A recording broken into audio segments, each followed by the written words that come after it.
A big thing with entrepreneurs and people today is procrastination. First, they need to believe subconsciously that they are going to do it. Otherwise, it will never happen. What they don't realize is that the problem doesn't lie outside of them. It's actually inside of them. It's in their subconscious. And the best way to get into the subconscious is through hypnotherapy. And do you think it's easy to self-analyze these things and change immediately? It's not me that creates the change within the other person.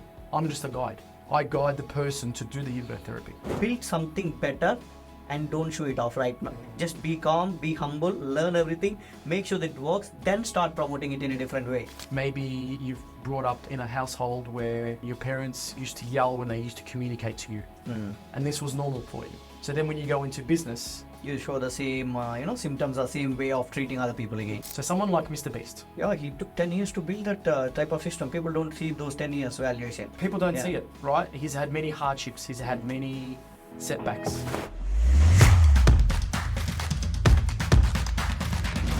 I would like you guys to join our community and wait for the inspiring video.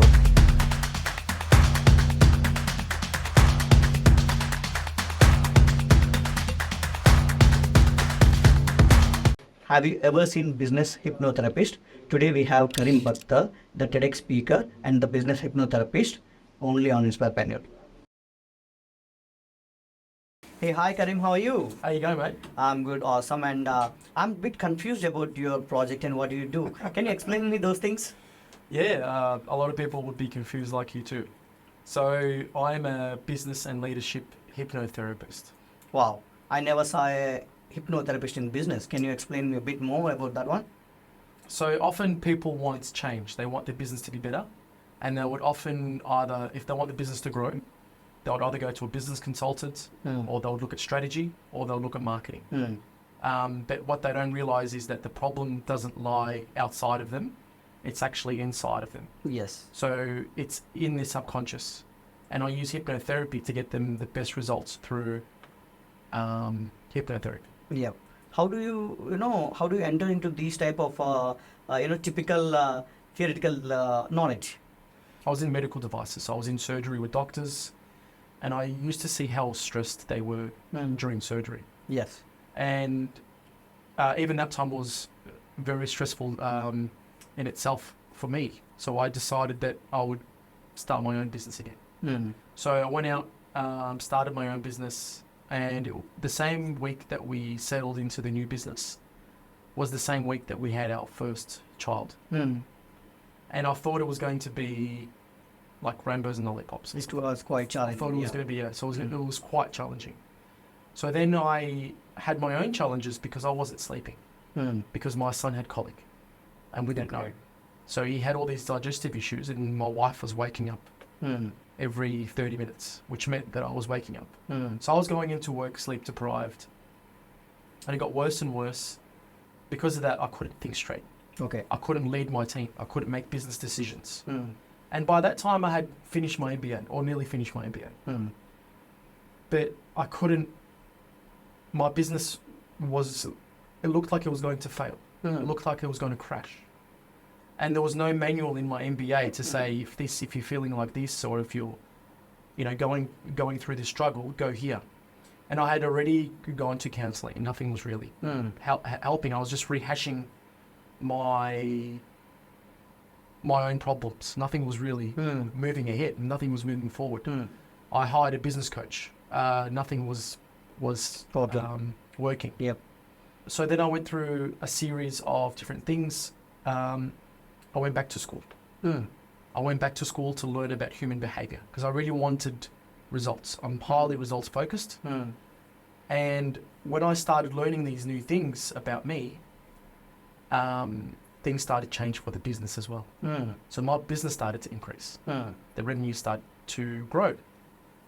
And so, I understood that this needs something around the human behavior. So I finished off with my business. I sold it, and I went all in on hypnotherapy because the problem was in the business. It was in my subconscious. And the best way to get into the subconscious is through hypnotherapy. So to make a long answer short, This was the reason why, is because hypnotherapy is a great gateway into your subconscious. But how did you, if you're selecting a client or if you're working with some business person, how you find exactly what is the problem? What are the methods you follow to, analyze those things? So usually it all comes back to themselves. So as an example, if someone is either constantly frustrated, and that's why their team are leaving them. They've got a high turnover of staff, or they are starting new projects and not finishing them. So they're starting new things and not finishing them.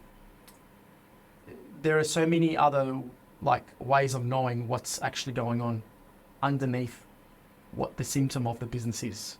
Background, yeah. So just getting to the root cause of why they are actually doing, what's actually happening. And if we follow the trail, it usually leads back to the leader or the founder of the business. Yeah, always it leads back to the founder. Right? So I always work top down. So I always work from the founder or the owner of the business, and then I work downwards. Yep. How to solve the things. How to solve the actual root cause of the problem. And what that means is that once we solve the root cause, is that everything else becomes a lot easier. Because we've solved it, and everything just flows a lot easier. And it becomes more cost effective as well, because we're not having to do so much stuff on the back end, because we've solved it on the front end. Yep. That's how you figured out, how this works. So I want to just ask you, how did you, introduce your own method in that, Boktor's method? How did you create those? So the Boktor method came about because I was going through my own learning, and I realized that although it was good, as an example, I learned hypnotherapy, I learned NLP, I was a facilitator of Dr. Demartini method. I've learned under the methods of Dr. Tan James. But I realized that they're all good individually, but they weren't amazing. Because I learned all these, and I'm thinking, if someone was going through the same steps as me and they was looking for a solution, they're going to find it very hard and tough to find what I found to help me get through what I needed to get through. And why don't I just create these methods on my own and I integrate it all into one? So I integrated it all into one, and that's how the Boktor method was created. And may I know, have you did any research, making trials on somebody, taking those results and making it work? When I first started off, I just started to slowly integrate pieces together, and I got better results. And the more and more I integrated together, the better results I got. And up until today, this is the Boktor method, isn't it? It's the full offering that I've been able to get by being able to get these really cool results with founders and entrepreneurs. And this changes and it varies too from person to person, all right? It varies, yeah. So the results are, look, everyone gets a very similar response, but it's never going to be the exact response. It's like a thumbprint. Everyone has different responses, but essentially it's pretty much the same. Yeah. In present generation, right now, but everybody is fascinated to start something, but why everybody is failing in first 1 year or else in the 5 years? That's a really interesting topic. So people will start something, and they may have started their third or fourth or fifth business, and it always seems to fail for some reason. And they blame life. They blame their bad luck. They blame the gods, that they're against them. They blame their staff. They blame the economy. They blame the government. What I've found is that it's not any of those things. It's them, right? Yes, it's their 110%. That's them. It's them. It's their mindset. It's why aren't they striving through? Why aren't they seeing or wanting to see what is in their blind spot that they can't see, that's causing them to constantly trip over, hesitate, and fail. They're not really addressing what's actually going on behind the scenes. So there's an element of ego, that they're never wrong and it's always the other person. And they're not really the ones that are wanting more. Because what I've found is that the ones that are wanting more, they are the ones that are questioning, how have I contributed to this problem? Maybe it's me. If I've done 3 businesses or 5 businesses, all of them have failed, and all of my staff are saying the same thing, then there must be a common denominator here. It could be me. The root cause should be, we need to find that one. Yeah. Yeah. Another reason is, further to that, is what lays under that subconscious. Do they possibly feel, and they may not think of this knowingly, but maybe they're self-sabotaging it on purpose because they're probably thinking that they're not deserving of it. Or maybe there are some relationship issues that happened in the past for them growing up. And it's all linked. So, like, as an example, if someone who's seen their parents constantly fighting, break up and divorce and separate, it's harder, like, in my experience, that person lives with this thing of they don't want to be tied down.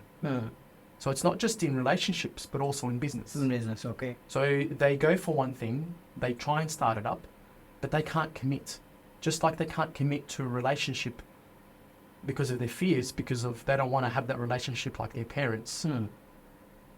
This relationship that they have with their business, they can't commit either. So and it's all linked. And this is one of the reasons why they can't succeed. Yep. Coming to the subconscious mind, as you explained me, how does the past relationships or the past, experience matters in this business? Because obviously when the founder is starting something, I feel he is capable of doing really best in his life. That's why he made that decision. How does it really affect? Can you explain me a bit better? Sure. So the subconscious mind is sort of like a hard drive. And there have been a lot of studies and journals that have come out in this. So this is all backed by science. And what they're saying is that the subconscious mind controls 90% of our behaviors. So it's not what you think that you're doing, it's what you don't know is the biggest thing, right? Fear.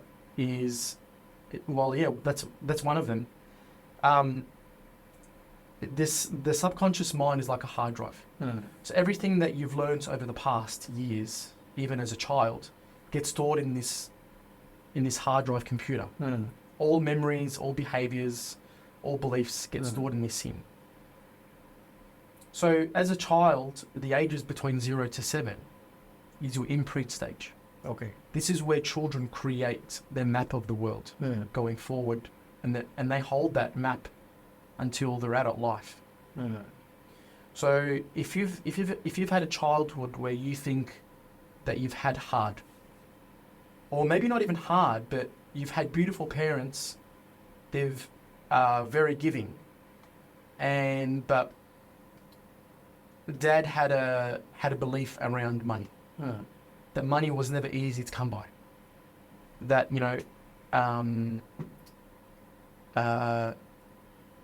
or that you've had tough and scary parents. They were beautiful, but they were really strict, as an example. You may carry those beliefs that life isn't going to be easy, that life is scary. Okay. That life should be played by the rules, and you need to be working 9 to 5, and anything outside of of this box is scary. Yep. And this is where fear is. So if you carry this all the way through into adulthood, and then you decide, okay, now I want to create a business. You've carried all those beliefs and internal fears that are holding you back. Yeah, unknowingly, they will play a major role from the back end, am I right? Exactly. Yeah. Yes. So you want your one of the directives, one of the top directives from your subconscious mind is to keep you safe. It looks into its program, it looks into the past, and it looks, okay, well, we haven't done this before. We haven't started up a new business. We haven't earned a lot of money before. We haven't done X, Y, Z before. And what's it going to do is it's going to self-sabotage you. Yes. It's going to push you back. It's going to create ways of it not working. Okay. So you're going to hesitate and pause when you're wanting to grow into the next step. Yeah. Because you think to yourself, oh my gosh, this is a really a scary situation. I'm not going to do that. Yes. And this is where procrastination comes into place. Mm. Because you know where you want to go, but subconsciously your future looks scary. So you hesitate pulling that trigger. Yeah, maybe strong decisions. It will drag you back. It will drag you back because you're thinking, oh my gosh, this is scary. I don't really know which room I'm walking into because I've never walked into it before. It's dark and scary. I don't know what to expect. Or the fact of, possibly coming into a lot of money. I've had people that have been successful earlier on in their relationships, in their business. So they've come into a lot of money. They've had really successful businesses in the first year, but because they feel that they're not deserving of that money, or that they fear that they are going to lose it all, they end up losing it. Yep. They end up giving it away somehow. Something happens. Yep. They blame it on, the economy again. They blame it on the world. They blame it on, being scammed or, not knowing something. First, they need to believe subconsciously that they are going to do it. Otherwise, it will never happen. All right? That's it. They need to feel that it's going to be okay and safe. And it's more like putting themselves into an abundant mindset. And it's not that easy of just saying, hey, think about having an abundant mindset. This is one of the problems is what I was facing is that you constantly hear people on Instagram and, all these reels saying, hey, just have an abundant mindset. Think abundantly. Manifest it. It doesn't work that way. No, it's not easy actually. Coming to the manifest, the last host, the last people we have is AJ and Ramya. They are into manifestation also. Yes. And people think that sitting in empty room and just praying for no, it doesn't happen like that. Yes. You need to, as you told, subconsciously you need to prefix it and start believing it, and then you need to start working on that. Yes. That is where the things will start changing. Yeah. Yeah. So first we have to understand why don't you think you have an abundant mindset? And as we go down the layers, when I go through with my clients, we go back to the time when they're sitting inside their one by one home. And they're telling me a story how their parents came from nothing. And this is what comfort looks for them.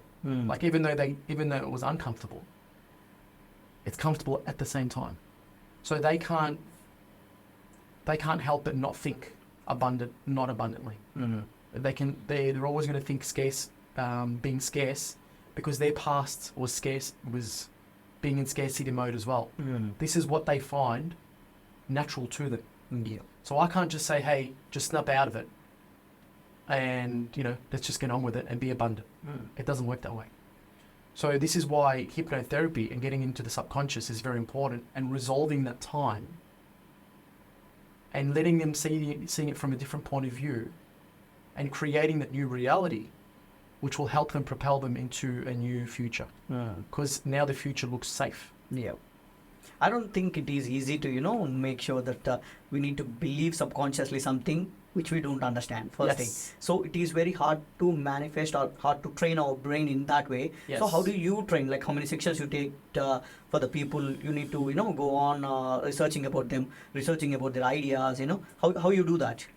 Great question. So the first session for me goes for hours long, maybe 2-3 hours, and I get a detailed personal history about what's happened in the past. I get an understanding about the business problem as well, and I find links between the business problem and their personal history, and this is where I connect the dots. And then once we find the root cause, while we connect the dots, I use hypnotherapy in that session to help resolve it. And then we've got follow-up sessions. So they get results in that first session. But there may be some other things that are coming up as well that are underlying too. So there's a lot of follow-up sessions after that too. But they get results after that first session for that. As an example, a big thing with entrepreneurs and people today is procrastination.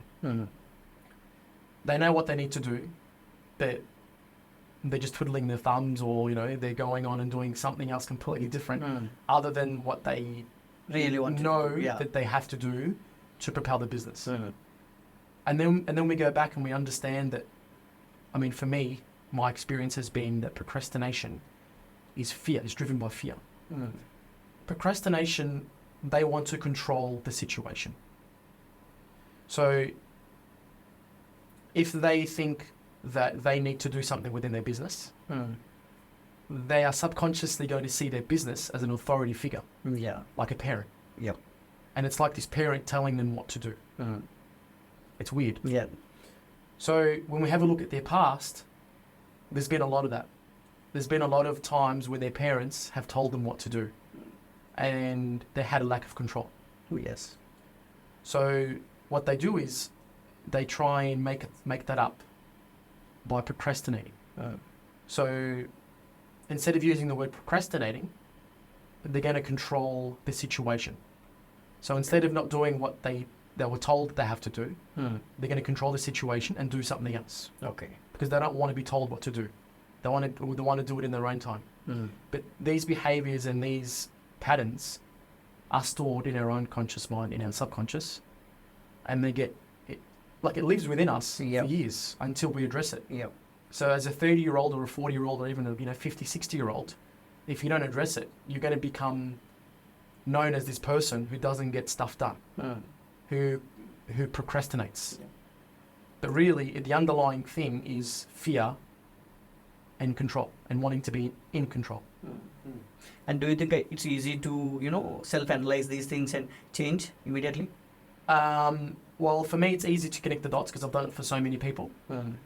It's not me that creates the change within the other person. I'm just a guide. I don't even do the hypnotherapy, to be honest. I guide the person to do the hypnotherapy. Okay. Themselves. Yeah. So all hypnosis is self-hypnosis. So it's sort of like a guided meditation. So that means that the person that comes to me, I need to know that they're actually wanting the change. That it's not just lip service. That they're actually saying, hey, Karim, I actually want this. Okay. Because at that time, they feel that there is a more drawback to their current behavior than there is an upside. Yeah. Do you feel in this process, have you felt any hard person, the strongest person? Can you tell me a bit example? Definitely. So those things? Yeah, so at the start of my career, I came out of, school thinking like I was Superman. Right? And I'm like, oh my gosh, I've learned all these new tricks. I can save the world. Right? And I'll be randomly talking to friends. I'm like, hey, man, you need help. No, you need help. I can help with that. I can help with that. Oh my gosh, I can save the world. And I thought, this is the best. There's nothing that I can't help. And what I found, I became very humbled quickly. I quickly become humbled by knowing that not everyone wants help. And if they don't come and ask for help, then they're going to give you a hard time when you're going in that process. I don't even think it's hard time. They'll not value actually, because they're getting it for free. That's the main thing about the people actually. If you even give a diamond for free, they don't value it indirectly. They feel that it's nothing. When they work for it, when they want it really, they struggle for that. That's where that's where the change starts, I feel. Yes. There are other examples exactly where I've said, okay, well, I'm starting off. Let me do this for free for you. They're like, yeah, okay, that's all good. I can do it. But because there was no investment, there was no skin in the game, they didn't really value it, and they just took it like it was nothing. So they didn't go all in. They didn't play it 100%. So this was one of the reasons. An example of someone who thinks that they want change but they don't is I had a husband contact me. Someone's husband.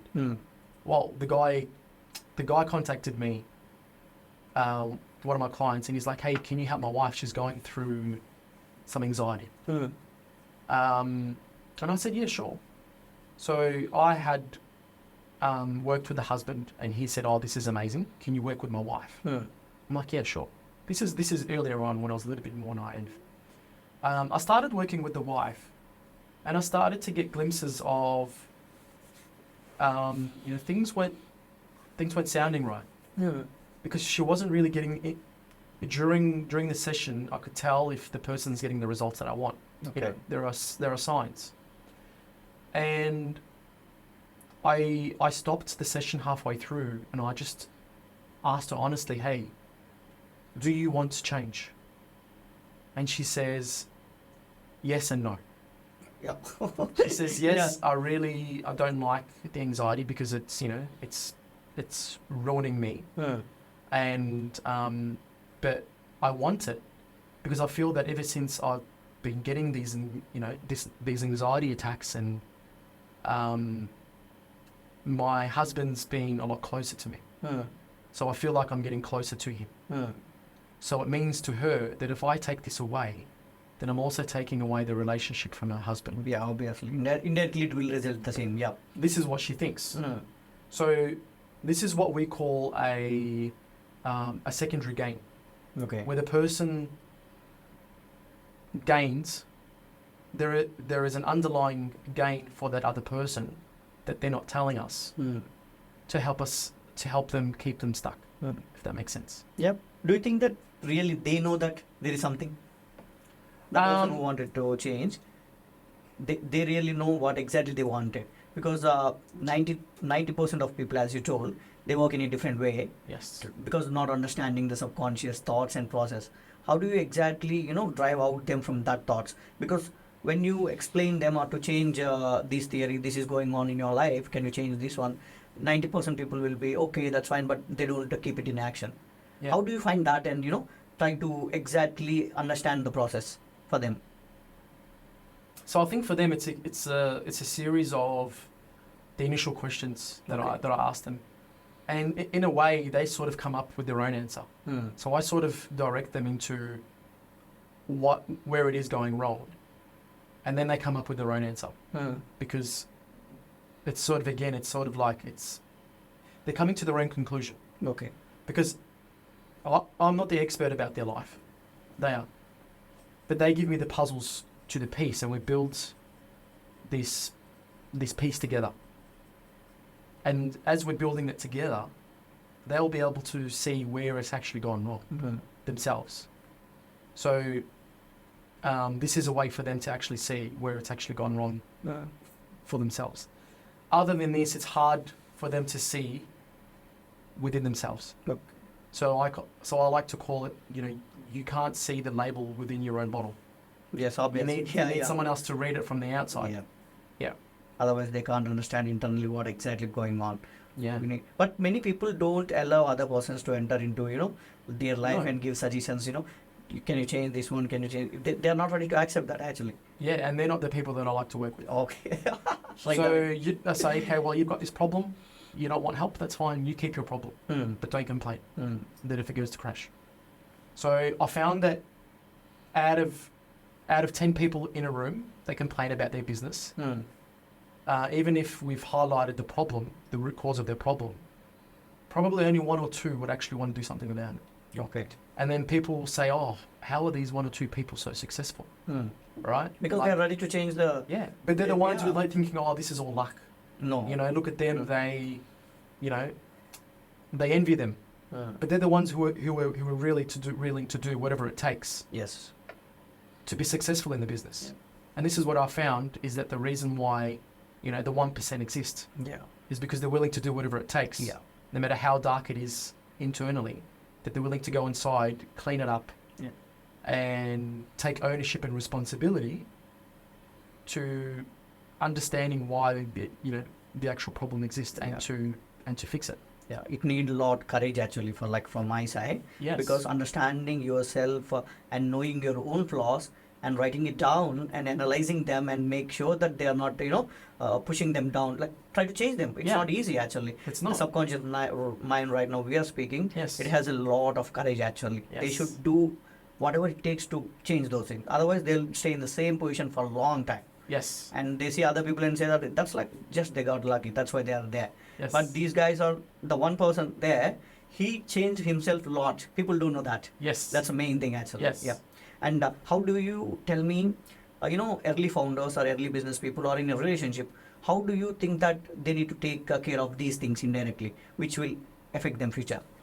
what some exercises that I give them is that for you to understand your triggers, because these triggers will be what's holding you back later on in business. So as an example, some of the main things that I see founders and entrepreneurs is that they hate being coached. Yes. They hate being, they'll say, stop telling me what to do. Not even one, like 99.9% are like that. Yes. They're not ready. Although you take like lot time and effort to teach them, Yes. they're end of the day, they're like, okay, I know what to do. Okay, just listen and go. That's it. But only one person will take that and consider that as a serious thing, Yes. and try to change it in next day. Yes. That's where he will be the That's successful exactly person. right. Yeah. Yeah. Yeah. A lot of, as well, a lot of entrepreneurs, they have racing mind. Yeah. What they think they have ADD, and they may have it. Yeah. They have like shiny object syndrome, where they start one thing because it looks good, because it's got a lot of, because it looks very lucrative. Yeah. Like a quick money, fast success. Fascinating, really. Yeah. Yeah, and they go into that, and then they realize that that it's harder than what it is, and then they move on, and then they do that, and then they move on. So really understanding where your flaws are and what your triggers are, but also understanding that if your future seems scary in business, yes, it may seem that way, but I want to understand why. Is it scary because of the hard work? That's normal. But is it scary because you're scared of the amount of money that you're going to run into? Yes. Because in your mind, you've never had that kind of money before. Or that you think, maybe you grew up thinking that money is the root of all evil. Yes. Things like this, these are things that are gonna make you self-sabotage your business. Maybe you've been you've brought up in a household where your parents used to yell when they used to communicate to you, and this was normal for you. So then when you go into business, you show the same symptoms, the same way of treating other people again. You're going to communicate in that same way. You're going to be short with them. You're going to have short temper, and you're going to think, well, this is the best way that I know about, so I'm going to do the same. And no matter how many people leave, you're going to think that your way is the right way, and then you wonder why your business is going down. Yes. Yeah.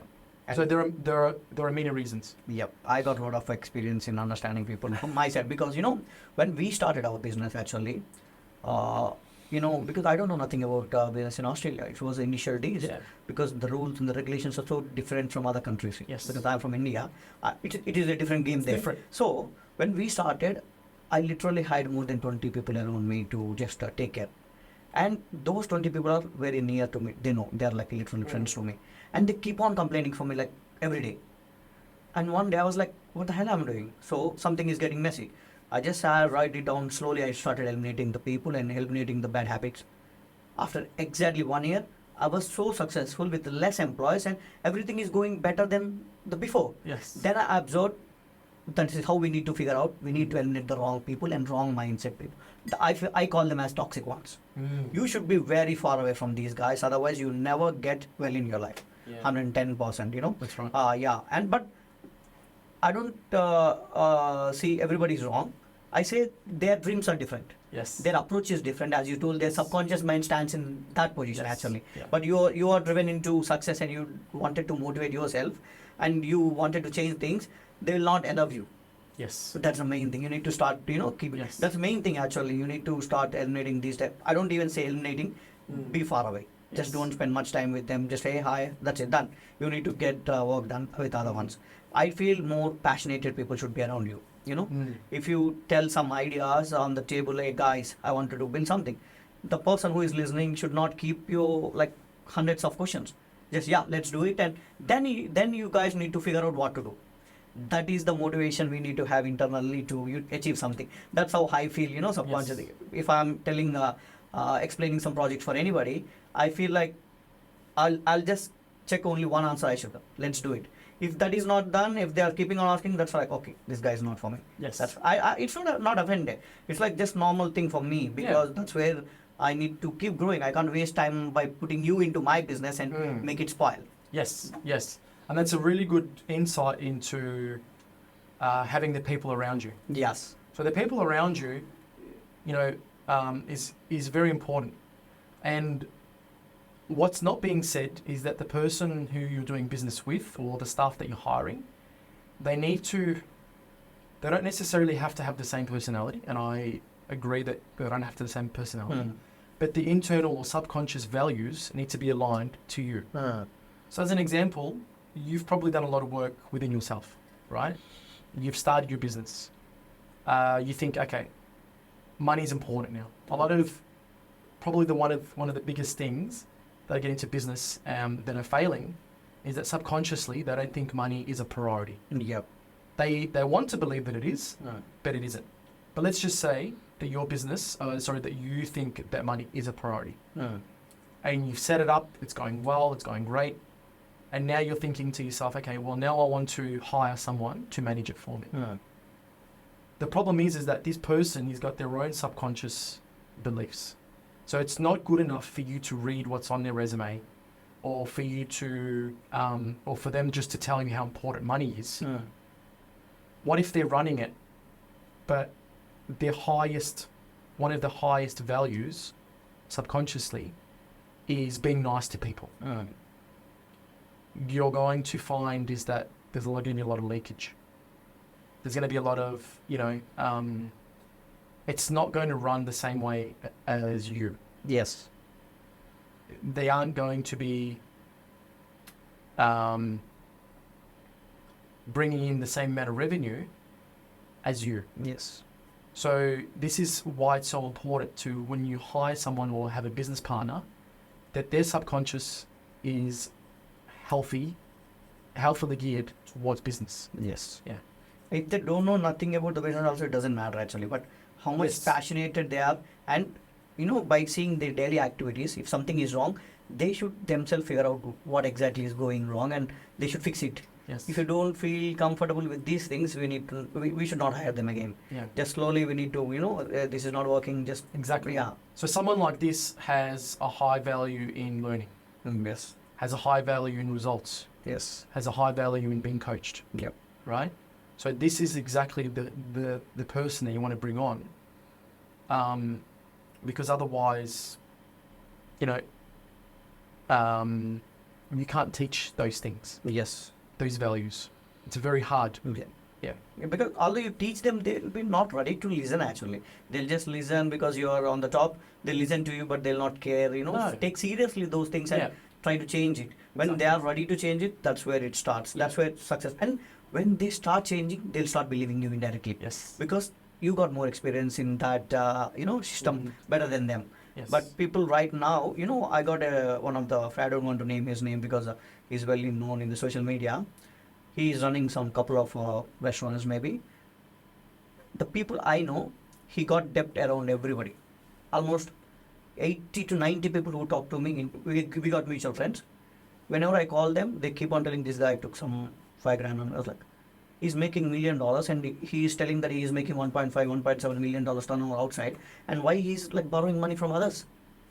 It doesn't seem like, right thing. Yes. But indirectly the portray he does in the social media is far different from the reality. Yes. That's what I tell everybody. Build something better and don't show it off right now, initial days. Just be calm, be humble, learn everything, make sure that it works, then start promoting it in a different way. Yes. People should believe you. If you are doing these things internally, who will believe you after some days? You may build something, but you lose all the reputation from the background. Yes. If somebody asks about your friend, hey, how is doing? You'll straight away say, that guy is not right guy, I don't believe him. Yes. How does it work? It does it, yeah. I got a lot of friends like that. I feel like very, inconvenient when I call them, even tell them, hey guys, this is wrong, you don't want to do it. I was like, okay, they'll just listen. I was like, okay, that's fine. It's not my cup of tea. So just leave from me, that's it. Yeah. How do you feel about these guys? Like whatever I told you right now, indirectly portraying something bad in the social media, saying that although it doesn't exist, but they feel that it's existing, and they feel at early stage of founderism is like founding something. They feel that it's like a big achievement, but they don't feel that it's like 0.1 work is not yet done. How do you feel these guys, take these guys seriously and tell these guys to, change their attitude? Have you ever felt these examples? So there are people a lot of them out there that what I like to call, they wear the mask. Yeah. So who are this person? Who are these people? Who are they behind the mask? So their mask is that they want to look and seem rich and successful. But behind closed doors, they're asking family and friends for money and all that kind of thing. So I wonder that one of their voids, because voids become values. And what we see is that once upon a time in their childhood, they probably weren't the popular kid, or that they didn't have a lot of things. And they always strived to have that much amount of attention. They wanted to now look and feel like they are successful. So then they create this world where they want to portray that they are this big success. It's never quick and it's never easy. Yes, people need to understand the process actually, and they should keep on, motivating themselves to do those things. Otherwise, wrong portraying becomes, habit for a long time. Especially for the younger generation, they're seeing these people, on Instagram with Lambos and and they say, I want to be a YouTuber or entrepreneur. And I know some of you are listening to this now. It's not like that. It's not what you see in the movies. Yeah. Right? Because I still consider that as the movies, right? Where it's all scripted. Yeah. So someone like Mr. Beast, as we all know. Yeah, he took 10 years to build that type of system. People don't see those 10 years valuation. People don't see it, right? He's had many hardships. He's had many setbacks. Someone like Gary Vee, all those, YouTube sensations, or, people from social media. It's never an easy road. Yes. So don't be fooled that if you have to be willing to go through the crap. Yes. Go through the hard work, go through the years, go through the failure, and then you're going to get there. Yes. But if you think that it's not going to be this way, you hear many founders say that you ask them, how do you know that you're on the right track? A lot of them will say that, one day you wake up thinking that you just want it all, you want to give it all away. You want to just quit. But then you start again. But then you keep going. And then it happens again and again and again. So if these are constantly happening, it means that you're on the right track to success. Yeah. It's when you give up and fail and then try something else because it's easier. Yeah.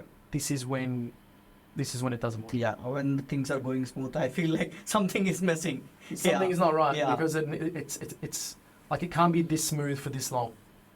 Something like, and these are called growing pains. Yeah, that when things come around, challenges, they're there for you to grow. Yes, obviously, 100%. And by coming to this, social media thing. Actually, I wanted to tell you one story. As we discussed before about Simon, Simon built Culture Kings with a valuation of 600 million. Now he started putting things in the social media. Before, he never did anything. He was very quiet, building $600 million net worth.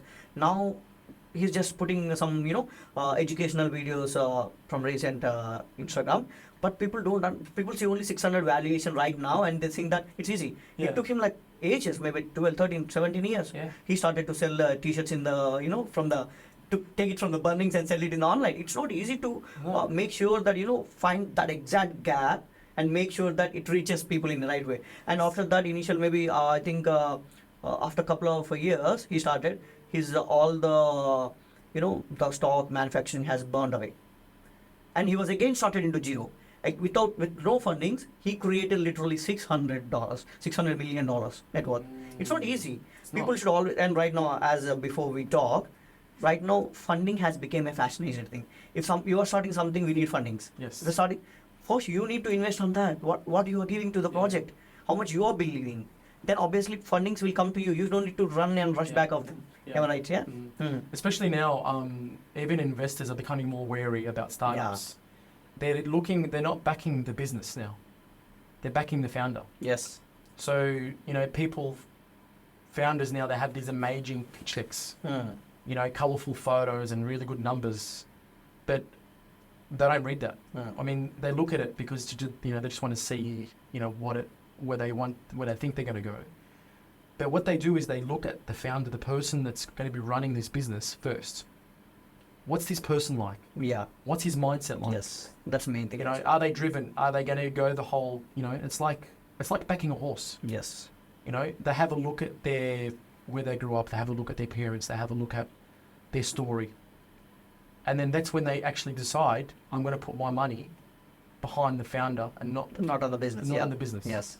Yeah. Otherwise, it's going to fail. Yeah. Right now, founders are, more driven into other things. Actually, if you start getting funding, that's where they get relaxed, and they feel that they need to start doing networking, and they'll spend all the money on the networking, not the building the product. Yes. I think that's the biggest, failure. Why the initial founders, after getting huge fundings, also they are getting failed. That's the main thing they need to, I feel the strongest founder should be more passionate. I feel only option he should have is do or die. And you're not ready to die, so do it. That's it. It should be that. And loyalty to the employees or to the company. Whatever he does, he should be very loyal.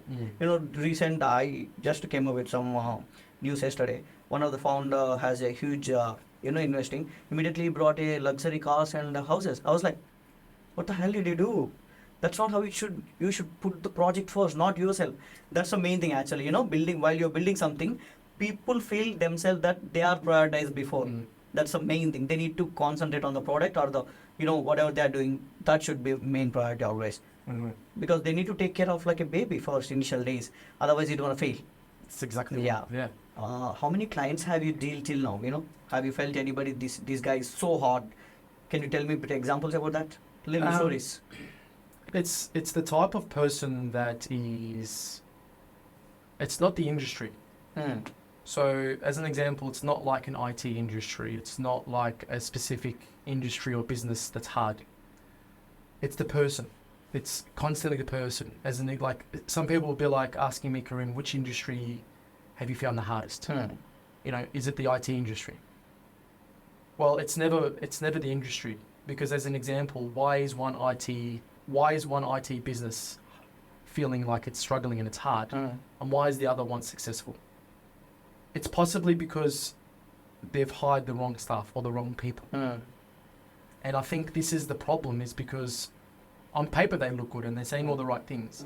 But until you understand what their subconscious values are and what's important to them subconsciously, then you're never going to find alignment. It's going to be very hard for you to find the right one who's not just giving you lip service, but is, talking the talk and delivering what they're going to say, what they're going to do. And the person who I found that has been really good and really awesome with their results is that people that want to own their responsibilities and take accountability and that want change, they're the people that I've found that are actually doing so much better. As an example, I recently just finished up working with someone from Sweden. Because I work online, so I work all around the world.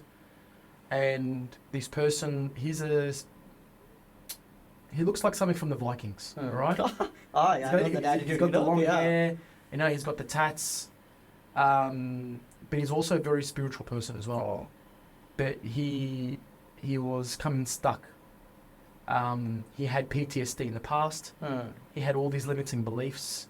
He was telling me about his story, and the reason why I can tell you openly about his stories, because I've got these stories on my Instagram that he's been able to share with me. His parents separated at such a young age. Okay. And he had been having this chip on his shoulder, and he didn't understand why he felt stuck. What was this thing? But he was so determined for change that once upon a time he had a little, like when we first met, he had a little kiosk making pizza, like a pizza truck. Yes. He's now won awards for Sweden's entrepreneurship awards of the year twice. He's now opened up a pizza shop in the heart of Sweden, which is in the past been very difficult, because I'm not sure if you understand, but Sweden's very expensive. Yeah, I know. In terms of running costs, all that kind of thing. He's generating, I think, 200,000 krona. I'm not sure what that is in dollars. But he was telling her that this is huge for him a month. Oh, So he's been able to get away from his own things that have been holding him back. Because these are the only reasons why your business isn't working. It's because of you. You are your roadblock. Yes. And they all live at the subconscious level. So at both ends, it's the person. Do they want change? Yes. They'll have really good results. If they don't want change that much, they're going to give me a hard time, and they're going to take longer to get there. Okay. And you know, there is a one quotation when Kim Kardashian told herself that I love manipulating people, and that's how I make money. And it was like, for me, it was like, what the hell are you talking? So the followers you have, those guys trust you a lot, and they believe in you, maybe whatever it's going out there, they don't care. But when you are believed by those many people, you need to be so fair at taking decisions. You should know exactly what's happening, not to manipulate them. And you are coming and telling it on the camera is like totally shit. I feel like those are these guys use social media to make money indirectly. Actually, people don't understand the logic between social media and other things. I think in general, the blanket rule, what I've come to learn, is that not to idolize these people. Yeah. The problem is when you idolize these people, you're putting them on a pedestal. When you put people on pedestals, subconsciously, you're minimizing yourself. Yes. You're saying to yourself, I look up to them, and you're looking down to yourself at the same time. And you're just trusting them blindly or believing them, maybe following them. You're trusting them blindly, but at the same time, you're not trusting within yourself. You're saying to yourself, I could never be that person. Because you are self-sabotaging yourself. Yes. You are minimizing yourself, which means that you're never going to be able to think that I can do what this person has done. Okay. What I like to do is I like to say, as an example, one of my people that I like to support is Tony Robbins. I think he's amazing. Yes. He made NLP cool, right? Yes. He's like the OG. He's like the original gangster. What I did is that I looked at all the traits that I perceived that I liked about him. All of them. I put them on a piece of paper, and I said, I love Tony Robbins because of all this. These results, I then put it on a separate column of the traits that I find within myself that are the same as his. Wow. You just compared yourself, but analyzing and making sure. But I said that where am I like this with Tony? Where am I exactly like this with Tony? Like, I am finding the same traits as I am with Tony. As an example, one of the traits that I might like about him is that his ability to inspire, his ability to move people, his ability to change, motivate others. Motivate others.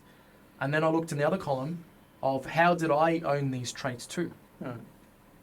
And then as soon as I started knowing this, I was like, oh my gosh, whatever I was seeing within Tony Robbins, I was seeing within myself. And this has been part of the journey of how I've been able to uncover my inner success. It's because I am these traits that I once perceived that I looked up to people in. And comparing these type, I'm seeing social media. I think if you talk to anybody in the outside, like any people, they got ideas. And why they're not taking decision or a first step to make it work? How do you, take these things seriously, try to motivate these type of guys? Yeah, you're right. A lot of people have a lot of ideas. It's not the problem. It's not the ideas. It's the execution. Why can't they execute? It's because of these subconscious beliefs that they have. Okay. So what I mean by that is so you can have a room full of people with ideas, but when you keep scratching the surface, they won't go forward because of, there could be many reasons, but one of the main reasons is fear. Yes. Fear of the unknown, fear of taking it to the next level, fear of going deep with it, fear of not really understanding where it's going to go. So they just give up. And I think this is one of the biggest reasons why founders aren't executing well. Apart from the fact that they're not being given the right mentorship, they're not being given the right advice. Maybe their idea is good in theory, but then when they they haven't tested it out in the market. So they've got a good idea, they've built it, around what they think will work, and then they present it Mm. to the market, and then it flops and fails, Yeah. and then they think to themselves, why didn't this work? That's where their thought should, begin to find the solution. What I'm missing, just So- analyzing them. Yep. Yeah, so instead of doing all that, I think first you have to work backwards. Find out if the market wants it. Yes. Don't build a product around what you want. Build around what the people want. Yes, obviously, 100%. Yeah, so I think this is where people are failing. They're putting a lot of money first into a product where they think will generate a lot of money. What I would do is I would have an MV, like a minimal viable product, right? Something that you don't really spend much money on. Ask the people around you, your people that your future customers will buy, and ask them about this product. Will you buy it? First, get the customers, test it, because if you've got a really good product, people will pay for it. Yes. No matter how shiny and good it looks. So yeah, that's also like one of the reasons too. Okay. Yeah. That's really, very interesting. And I think I grabbed a lot of information from you. Yeah. So I think we'll be doing one more podcast. Yeah. Right sure. now, sign off. Thank you. Thank you. Thank you for having me. Yep.